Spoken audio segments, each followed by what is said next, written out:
Well, thanks, Geoff. Well, gentlemen, you might well ask why talk about submarines, particularly nuclear submarines, and quite an easy explanation really is because when I was invited to speak here in this time slot some months ago, I didn't have anything to talk about at all. And but it happened to coincide with the government's release of a 400 billion plan, or nearly 400, to invest in submarines for Australia.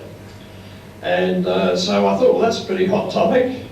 It's a 20 to 30 year project on behalf of the government, so some of the submariners that are going to sail in these subs haven't been born yet. So it's a very long-term project, a lot of money, and so I thought, well, there's a subject. I don't know anything about submarines, so I started off as a desktop review. So here we go. Turn this around the right way. So just to remind you what the government is planning to do, where's my pointer? I'll get used to this in a minute. We're going to buy 3 USS and Virginia class subs, and with an option of buying a further 2. And we're then going to embark upon building the 5 AUKUS. Now, if you look at this, these are both SSN Virginia class subs, and that means that the hull design of the AUKUS and the Virginia are going to be the same. And because they both have American technology, you can reckon on they're going to be pretty much brothers when they get in the water. It's interesting to note that there are about 130 nuclear power subs in the water at the moment.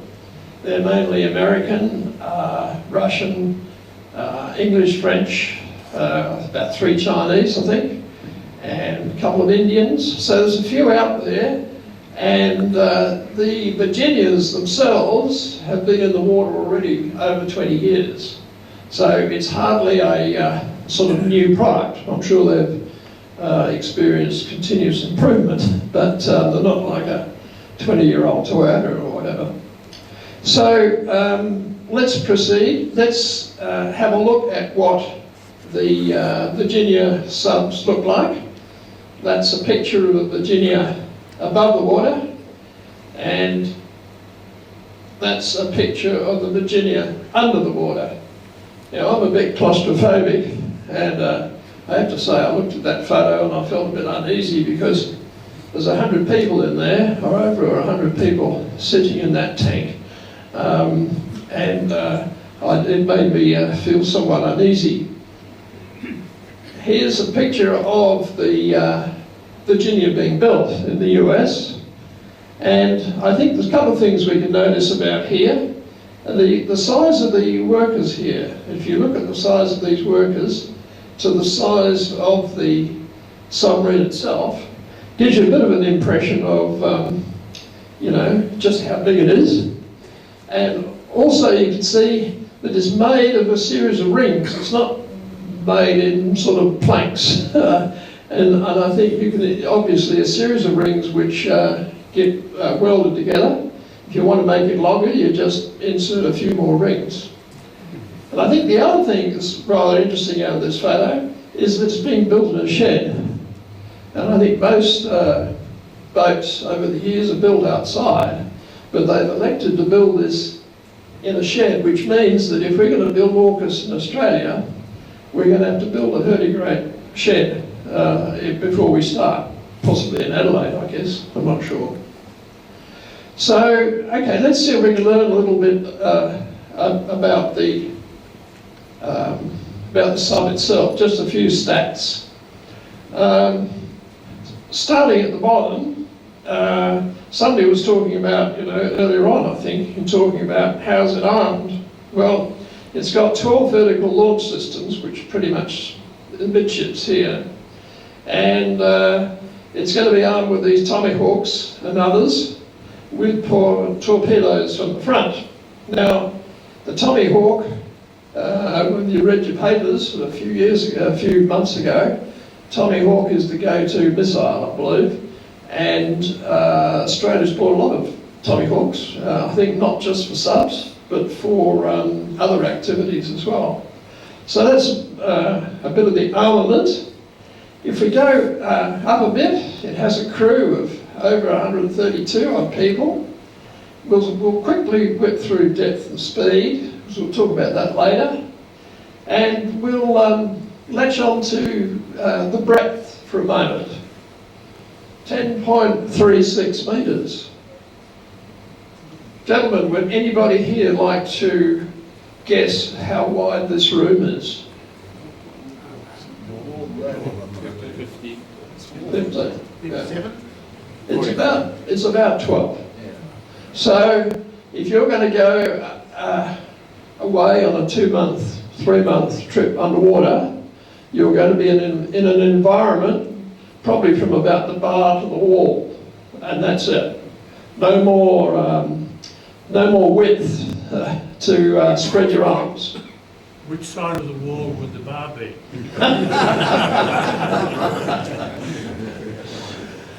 Right.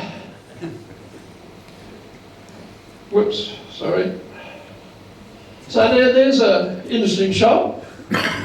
There's your Vice President here, David, on the 17th green at Woodlands.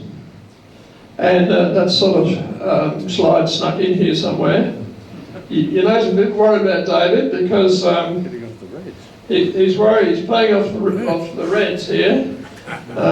So we're a little worried about what he's on about. But it's quite significant because if David is standing at the stern of the Virginia submarine, the bow is up there at the flag. So you can get a bit of a feeling of the physical size of a Virginia sub. It's not as wide as this room, and it's as long as a par 3. And so it's a bloody great pipe, in effect. So what do they put in this pipe? Now the first thing we can really see from here, you can't read all this, so don't try. I can take you through some interesting points. First of all, let's look at this. That's the engine room. Now, if you look at that, the engine room is about 1/3 of the whole sub. So, about 1/3 of a par 3 is the engine room alone. And so what do we got in the engine room? Well, we've got our nuclear reactor here, right in the middle. And that heats up the water for the steam turbine with a heat exchanger. And the interesting thing is that the water is seawater, so the first thing you have to do is desalinate it. And desalination, as you know, is a very energy requiring process. Heaps of energy for desalination. So you've got your reactor, you heat up your water, you drive your steam turbine, and then you drive the electric generator. Now at this point, this diagram is out of date. I think it's out of date in terms of the Virginias that we're going to buy, and that is that we're not going to have a prop. They've now moved to a pump propulsion. So the generator here will drive a vertigrade pump, and the pump leaves apparently less traceability in the water, so there's somewhat of variation. Now obviously here in the centre is the sort of missile release area for Tommy Hawks and whatever else. And when we come here to the front end, the torpedo end has four torpedo tubes. And this interesting thing is that in the reading that I got with this off the computer, off WikiLeaks, Wikipedia, sorry, Wikipedia, not WikiLeaks. Wikipedia. Interesting thing is, it's not just torpedoes that go through these tubes. They push out mines. And these mines are not just the sort of mines you had in the Atlantic World War II. These mines are self-propelled. And so they push them out through the front, and off they go to a predetermined location, a nice sea lane or a harbour or something, and they find their own way to their location, and they sit tight. And the words down here, which you can't read, it's very interesting, they actually shoot out a missile out of these torpedo tubes. So you're half a kilometre down, a missile is popped out of these torpedo tubes. The missile floats to the surface. When it hits the surface, the engine starts up and away she goes. So quite significant sort of type of weaponry on these submarines, in fact, you know. So then you've got the bit in the middle, a lot of storage, of course, for torpedoes and mines and whatever. And then there's a little bit of room here left for about over 130 odd people. And interesting thing is that the Americans, they have ladies down there as well as men, and they have hot bedding, as they say. I'm not implying anything about women and hot bedding. I wouldn't go as far as that, but Probus May. But these are manned 24/7. So the whole thing is on shift. People are on shift all the time. And so I suppose they probably run 3 shifts or 2 shifts. And you go back and find a bed for yourself, and that's how you live for 2 to 3 months or so when you're underwater. Okay.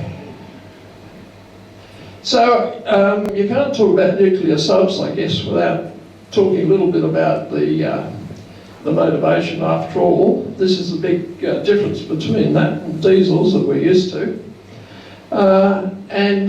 This is the nearest I could get to some sort of illustration of what might be driving them along. Now, I guess the interesting thing is 280,000 horsepower. I have no idea what that means. It just seems a hell of a lot to me.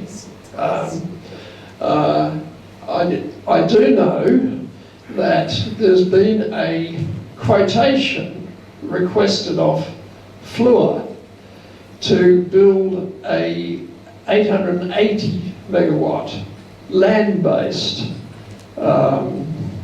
nuclear source, and that was going to be about $5 billion. But exactly what 280,000 horsepower would do if it was trying to run the electricity of Ballarat or something like that, I have no idea. It would be a very interesting thing to sort of examine. Maybe it's a job for Barry and his boys in discussion to do a bit of analysis of just where these things fit in the scheme of things. But whatever it is, it's a hell of a lot of power. So finally, it's obviously this sense of power that differentiates it from diesels, which give rise to the criteria that you might measure a nuclear submarine by. Firstly is the speed. Now, God knows what the speed really is. I'm sure the American Navy are the only people who really know. The figure of 65 kilometres an hour, and I use kilometres an hour because I thought that was a bit more relevant to our thinking, is probably absolutely the max because it was termed advanced. And I think more likely the speed is about 50. but maybe the latest are getting up towards 65. And then this energy source enables them to get down again to an advanced figure of 650 litres. But certainly getting down to half a kilometre underwater is obviously, pretty much par for the course. It seems to me is a long way down. And then the other critical criteria, period submerged, is essentially for a nuke. It's, as you know, it's until the food runs out. It has no reason to come to the surface unless it needs supplies or spare parts or food or replacement crew or anything like that. And it has no other need to come to the surface, which is different to the diesels, of course, which have to come, what they call snort. They have to come to the surface every 2 days to get air to run the diesels. So a very, very significant operational element is that they can stay down there forever. And that leads on to probably the whole reason why submarines are the go-to type weapon, is this whole question of discoverability and stealth. And they're supposedly at the moment untraceable. And there aren't many weapons in this world, when you think about it, that aren't traceable. And for a weapon system to be sitting under the water untraceable, you don't know where it is probably one of its greatest strengths. And I think that just referring back to the power source, which is obviously the criteria of these subs, is that you can imagine something being pushed through the water, I don't know, 50, 60 kilometres an hour. It's as big as a par 3. And it's loaded up with torpedoes, and missiles, people, mines or whatever else. And this huge amount of grunt that comes out of this nuclear source is able to push that through the water in depths half a kilometre down. And I think that's the essence of why this amount of power is so essential to these nuclear subs and what's created their need, if you like. So finally, where's it going to? 2030 is going to be a big decade for subs. We're going to put our first Virginia in the water, and that's, as we said earlier, about 115 odd metres long. But whilst we're doing that, the French are apparently completely redesigning their sub, the SNLE-3G, and that's at 148 metres. The English Dreadnought is being rebuilt and redesigned, and that's going to be released in 2030, and that's 153 metres. And the Americans won't be outdone. The new American Columbia is being redesigned and is coming out at 171 metres. So I think we can assume that nuclear subs are the thing of the future in that sort of warfare, shall we say. And if there's 130 odd subs in the water now, by the time we get to the 2030s, there's going to be probably 200 or so, who knows. So gentlemen, that's my view of the nuclear subs. Very good. I hope you enjoyed it.